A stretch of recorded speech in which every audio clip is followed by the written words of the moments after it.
Budget भाषण पर भी चर्चा हुई है और ऐसे में सत्ता पक्ष और विपक्ष ने अपनी अपनी बात इस बजट के पक्ष में और विरोध में यहाँ पर रखी है। और इसी विषय पर बातचीत के लिए खबरें अभी तक के साथ मौजूद हैं कैबिनेट मंत्री यादविंदर गोमा, इनसे बातचीत करेंगे। सर, बजट सत्र चला हुआ है और जिस तरह से बजट भाषण पर चर्चा हुई है, सबने अपनी अपनी बात रखी, लेकिन इसमें विपक्ष की तरफ से बहुत सारे सवाल इसमें उठाए गए हैं। बजट को दिशाहीन करार दिया गया है और ये कहा गया कि जो पुरानी घोषणाएं थी पहले बजट की, उनको ही रिपीट किया गया है।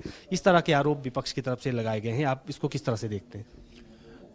मैं आपके चैनल के माध्यम से ये बताना चाहूँगा कि भारतीय जनता पार्टी जो विपक्ष में अभी बैठे हैं, तो विपक्ष का काम स्वाभाविक रूप से ये है कि विरोध करना है और सरकार की नाकामियों को बताना है। जो अच्छा काम हो रहा है उसको भी नाकामी बताना है और अपने कार्यकाल के समय की जो उपलब्धियां हैं उनको गुणगान करना है।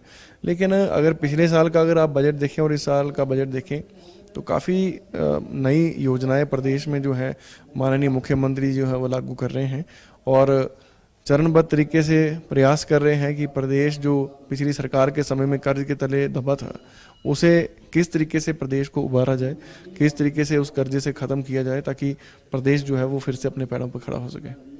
सर, जब बजट भाषण पर चर्चा हो रही थी उसमें कांगड़ा का जिक्र कई बार आया। पिछले कल हमने देखा विधायक विपिन परमार, आज विधायक विक्रम सिंह, उन्होंने कहा कि कांगड़ा के साथ भेदभाव हुआ है, केवल चिड़ियाघर वहां के लिए थमा दिया गया है। पर्यटन राजधानी बनाने की बात हुई थी, लेकिन ऐसा कोई बजट में देखने को नहीं मिल रहा है कि उसमें पर्यटन राजधानी के हिसाब से काम हो रहा है।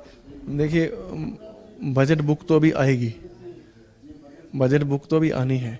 हर एक डिपार्टमेंट वाइज की बजट बुक आएगी, पीडब्ल्यूडी की अलग आएगी, आईपीएच की अलग आएगी, तो वो तो सारा मेंशन होता है। और रही बात चिड़ियाघर की, तो माननीय मुख्यमंत्री जी ने प्रपोजल दी है तो उससे टूरिज्म अट्रैक्शन तो होगी और टूरिज्म को बढ़ावा देने के लिए अभी एयरपोर्ट एक्सपेंशन का भी काम जो है वो फाइनल स्टेज पर है। उसको भी शुरुआत जो है वो नए पंख मिलेंगे।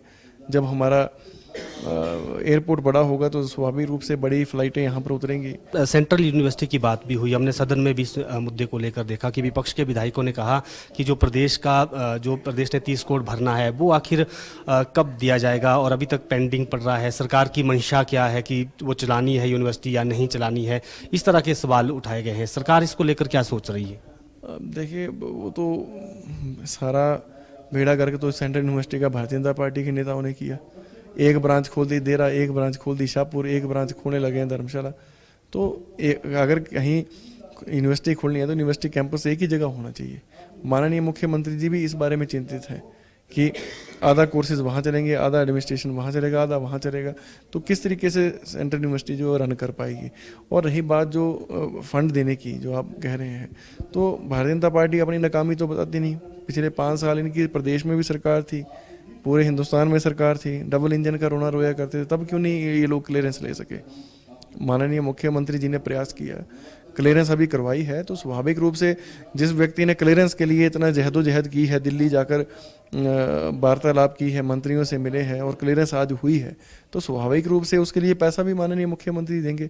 अगर देर हुई है तो उसके भी कई कारण होते हैं।